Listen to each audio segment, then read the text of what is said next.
오늘은 기형도 시인의 가을 무덤, 제망매가라고 하는 부제를 가지고 있어요. 그러니까 제망매가라고 하는 것은 향가죠. 19체 향가고요. 누이의 죽음을 슬퍼하는 노래라고 한다면 이거를 모티프로 쓴 작품이 아니겠는가. 우리는 이렇게 볼 수 있겠습니다. 이 작품은 화자가 죽은 누이에게 말을 건네는 형식으로 되어 있다. 제망매가하고 딱 떨어지네요. 화자는 누이의 무덤 앞에서 누이에게 제를 올리며 고단했던 어린 시절을 회상하고 있는데 힘겹게 살다 간 혈육이기 때문에 화자의 한과 슬픔은 더욱 사무치게 나타납니다. 그래서 화자는 누이의 무덤에 술을 부으며 죽은 누이를 위로하고 누이의 안식을 기원하며 누이와 정서적으로 교감합니다. 그리고 감각적 이미지를 활용하여 독자로 하여금 화자가 현재 처해 있는 시적 상황을 선명하게 떠올릴 수 있도록 하고 있으며 비유적인 표현과 상징 등을 통해 화자의 내면을 구체화하여 전달하고 있습니다. 자, 부제가 제망매가인데 발음 꼬였다. 제망매가는 불교적인 성격이 되게 강하거든요. 하지만 이 작품에서는 이런 종교적인 모습은 나타나고 있지 않습니다. 자, 그러면 어떤 작품인지 전체 한번 읽어보도록 하겠습니다. 누이야, 내 파리한 얼굴에 철철 술 부어주랴. 시리도록 허연 이 영하의 가을에 망초꽃 잎을 곱게 덮고 웬 잠이 그리도 길더냐. 풀씨마저 피에 나르는 푸석이는 이 자리에 빛바랜 단발머리로 누워있느냐. 헝클어진 가슴 몇 조각을 꺼내어 껄끄러운 내 뼈다귀와 악수를 하면 딱딱 부딪는 이빨새로 어머님이 물려주신 푸른 피가 배어나온다. 물구덩이 요란한 빗줄기 속 구정물 개울을 뛰어 건널 때 외라서 그리도 숟가락 움켜쥐고 눈물보다 찝찝한 설움을 빨았더냐. 아침은 항상 우리 뒤편에서 솟아났고 맨발로도 아프지 않던 산길에는 버려진 개암, 도토리, 반쯤씩 씹힌 칡, 질척이는 뜨물 속의 밥덩이처럼 부딪히며 하구로 떠내려갔으매랴. 우리는 신경을 앓는 중풍 환자로 태어나 전신의 땀방울을 비늘로 달고 쉰 목소리로 어둠과 싸웠음에랴. 편안히 누운 내 누이야, 너의 파리한 얼굴에 술을 부으면 눈물처럼 튀어오르는 술방울이 이 못난 영혼을 휘감고 온몸을 뒤흔드는 것이 어인 까닭이냐. 자, 시는 이렇게 끝을 맺습니다. 그리고 보니까 1년 처음 부분과 마지막 년은요, 술을 붓는 걸로 끝이 나네요. 그러면 이제부터 한행 한 구절 한 구절 살펴보도록 하겠습니다. 누이야, 너의 파리한 얼굴에 철철 술을 부어주랴. 누이야, 시적 대상이죠. 그 다음에 야라고 하는 혹격조사를 사용해서 말을 건네는 방식을 사용하고 있다. 그래서 독자의 어떤 주의를 환기한다. 누이한테 하는 말이야? 이거죠. 자, 그런데 시간을 보니까 뭐라고 되어 있습니까? 현재 술을 부어주는 이 상황이라고 보시면 돼요. 근데 너의 파리안이랬어요. 파리안이라고 하는 것은 핏기가 없고 헤스칸이라고 하는 거예요. 이거는 죽은 누이의 모습일 수도 있겠지만 누이가 가지고 있는 기본적인 이미지예요. 그러니까 상당히 고생을 하면서 살다가 죽었다라는 것을 알 수가 있을 것 같아요. 너의 파리한 얼굴에 철철 술을 부어주랴. 철철 의태어죠. 음성상징어고요. 이 술을 붓는 행위에 대해서 구체적인 이미지를 보여주고 있다 라고 보시면 돼요. 그러면 술을 부어주는 건 뭡니까? 그렇죠. 제를 올리는 모습일 거예요. 그죠? 제를 올리는 모습이고요. 누이의 명복을 비는 행위이다. 그런데 여기서 부어주랴 라고 했단 말이에요. 일종의 영탄법, 의문형 어미를 사용했는데 이것은 누이에 대한 그리움과 안타까움을 보여주고 있다. 따라서 전체를 묶어보면 자, 철철 술을 부어주랴 라고 하는 것은 영탄법과 의문형 어미를 사용해 누이에 대한 그리움과 안타까움을 보여주고 있는데 이것을 제를 올리는 모습으로 보여주고 있다. 그것을 음성 상징어를 통해 구체적으로 표현하고 있으며 이는 누이의 명복을 비는 행위이다. 이렇게 우리가 정리를 해도 되겠네요. 1년은요 죽은 누이에 대한 제 또는 제를 올리는 모습이라고 보시면 되겠습니다. 2년으로 가겠습니다. 시리도록 허연 영하의 가을에 망초꽃 잎을 곱게 덮고 웬 잠을 그리도 길더냐. 시리도록 허연이에요. 자, 허연이라고 하는 것이 시각적 심상이라면 시리다라고 하는 건 촉각적 심상이죠. 일종의 공감각적 심상으로 촉각의 시각화라고 보시면 돼요. 자, 시리도록, 이가 시리도록 영하의 가을이에요. 허옇다라고 하는 건 서리가 내린 모습일 거예요. 그러니까 이거는 이 영하의 가을이라는 계절적인 배경을 시리도록 허연이라고 하는 공감각적 심상을 통해 구체화시키면서 망초꽃 이불을 곱게 덮고, 이때 망초꽃 내지는 망초는요 흔히 무덤가에 많이 피어 있어요. 그러니까 이거는 무덤 내지는 죽음의 이미지라고 보시면 될 것이고요. 웬 잠이 그리도 길더냐. 이때 잠은 진짜 잠이라기보다는 누이의 죽음이죠. 그 다음에 떠냐라고 하는 영탄법을 사용하고 있다는 것은 1년에서 봤던 것과 같은 맥락이라고 보시면 되겠습니다. 풀심하자 피의 나르는이라고 하는 건 나는이죠. 플라이닝이에요.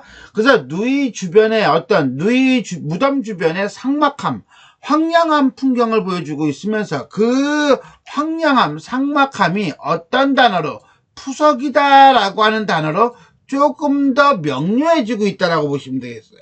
황량하고 삭막한 분위기를 구체화시키고 있다. 이 자리에 어떤 자리? 누이의 무덤에. 이 무덤은 바로 뭡니까? 그렇죠. 누이를 그리워하는 공간이고요. 그 다음에 화자의 슬픔과 한이 심화된 공간이라고 보시면 돼요.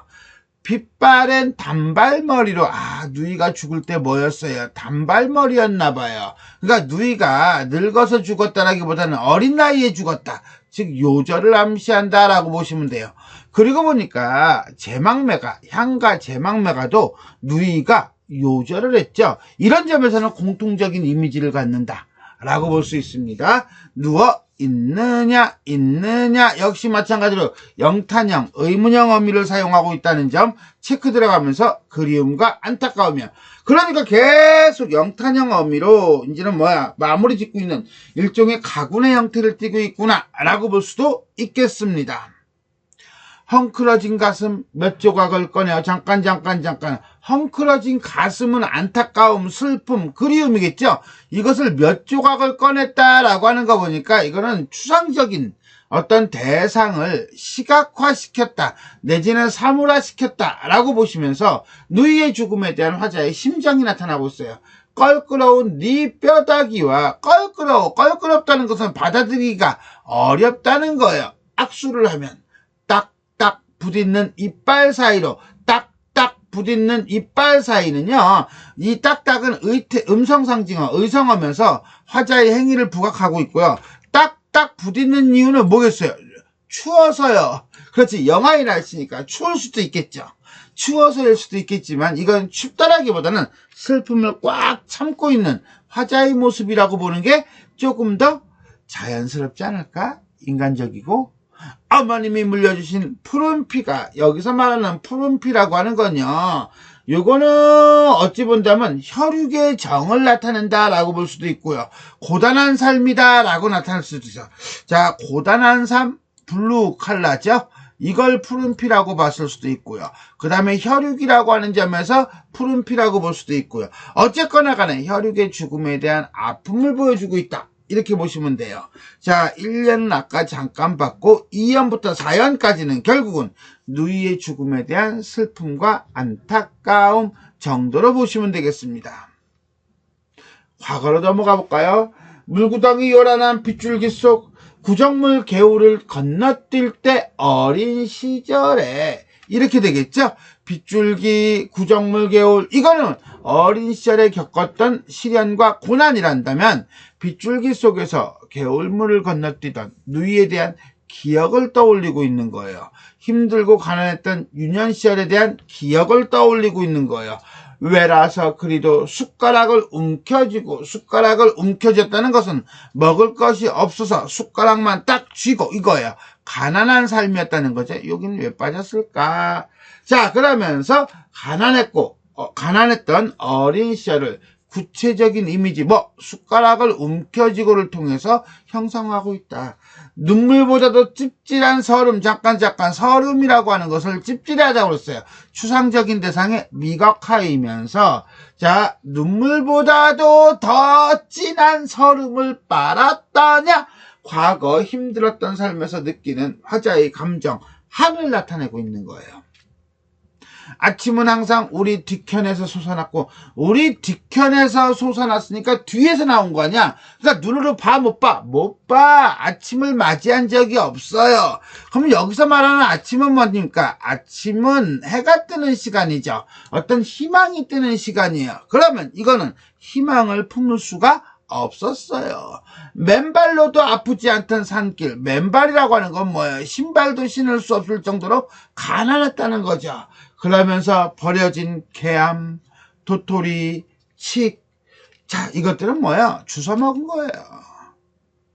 질척이는 뜨물 속의 밥덩이, 이건 누이와 화자의 처지죠. 결국 뭐야? 가난해서 벗어나지 못했던 거죠.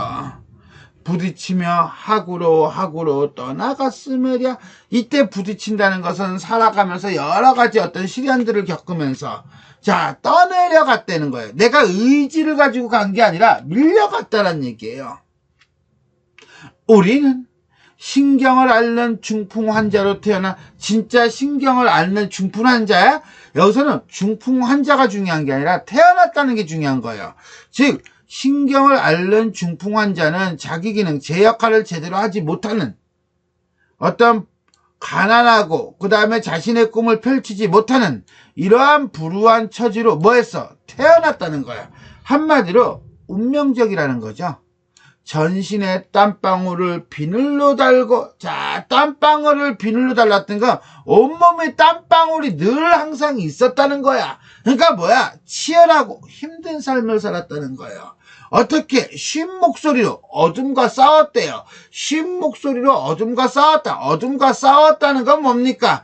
이러한 치열하고 힘든 삶을 살면서 그것을 극복하려고 노력을 했다 안 했다? 했다는 거죠. 이런 점에서 본다면 땀방울이라든가 쉰 목소리 같은 경우는 결국 뭡니까? 화자의 어떤 삶? 치열한 삶을 나타내는 소재이다 라고 보시면 되겠습니다. 자, 여기까지는 과거죠. 과거 어떻게 살아왔어? 힘겹게, 그러면서도 치열하게 살아왔다는 걸 얘기해줘요. 자, 이제 현재로 넘어가 볼까요? 편안히 누운 내 누이야. 이때 편안히 누웠다라고 하는 것은 결국 뭡니까? 죽음이죠. 죽음으로 인한 안식을 찾은 내 누이야. 그래서 앞에서는 그냥 누이라고 했는데 여기서 시적 상황이 조금 더 이제는 인식이죠. 화자의 인식이 추가된 케이스예요. 너희 파리한 얼굴에 술을 부으면, 한마디로 죽은 누이를 위해 제를 올리면 눈물처럼 튀어오르는 술방울들이 뭐가 눈물이에요. 누이의 눈물 내지는 화자의 눈물, 기타 등등이죠. 누이에 대한 화자의 애틋한 그리움이 어떤 튀어오르다라고 하는 동적 이미지를 통해서, 그 다음에 눈물처럼이라고 하는 직유법을 통해서 드러나고 있다. 이 못난 영혼을 휘감고, 이 못난 영혼은 누구의 영혼? 그렇죠. 화자의 영혼이죠. 화자의 영혼을 휘어감고 있어. 내 영혼이 휘어감겨지고 있다는 것은 안정된 상태 내지는 평안한 상태가 아니라 동요하는 상태예요. 그러한 동요하는 상태로 온몸을 뒤흔드는 것이 어인가닥이냐? 술이 무엇이 되었어요? 술방울이 돼요. 술방울이 돼서 내 몸을 뒤흔든대요. 결국은 화자와 누이가 내면적으로 교감하는 매개체인 술을 통해서 망자, 누이와 정서적인 교감을 이루고 있는 거예요. 그래서 온몸을 뒤흔든다는 것은 누이와 화자가 교감을 이루는 상태. 어인까닭이냐? 쟤를 안타까우니까 그리우니까겠지 뭐. 어쨌거나 8년은 뭐예요? 죽은 누이와의 정서적인 교감이라고 보시면 되겠습니다. 그래서 현재 상황을 제시하고 과거, 기억을 떠올리고 현재 교감을 하는 역순행적 구성이다 라고 보시면 되겠네요. 자, 자유시고요, 추모적이고요, 회상적이고요, 그 다음에 누이의 죽음에 대한 정과 한이라고 보시면 됩니다. 현재, 과거, 현재를 오가며 시상을 전개하고 있다. 자, 1년부터 4년까지 누이의 무덤이 현재가 된다면 5년부터 7년까지는 자, 과거 어린 시절에 대한 기억이고요. 8년에서 누이의 무덤으로 다시 현재가 됩니다. 자, 이 작품은 이렇게 누이 앞에서 누이와의 추억, 누이의 삶을 회상을 합니다. 그리고 화자의 기억 속에 있는 누이는 항상 힘겨운 삶을 살아가던 모습이며 이것은 누이의 죽음이 갖는 비극성과 누이에 대한 화자의 애틋한 마음을 심화하는 효과를 가집니다. 색채 이미지를 활용하여 시의 분위기를 조성하고 있다라고 했는데 여러 가지 감각적 이미지가 사용되고 있기는 있습니다.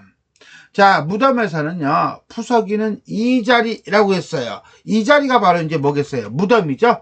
그러면서 가난하고 힘들었던 유년 시절을 회상하며 죽은 누이를 그리워하는 공간이고, 죽은 누이의 부재를 확인하면서 슬픔과 한이 심화되는 공간이라고 한다면, 술은 어떻습니까? 술을 부어주죠. 너의 얼굴에 부어줘요. 즉, 화자와 누이가 내면적으로 교감하는 매개체이고요.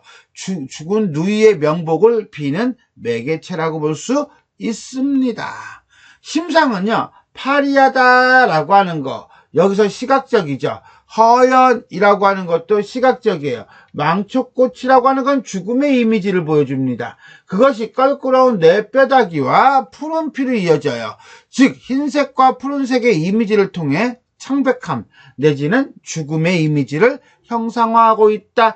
이렇게 보시면 되겠습니다. 자, 이렇게 해서 우리는 기형도 시인의 가을 무덤에 대해 살펴보았습니다. 자, 지금까지 내용이 도움이 되셨다면 좋아요와 구독 버튼 눌러주시고요. 알림 설정 부탁드리겠습니다. 수고하셨습니다.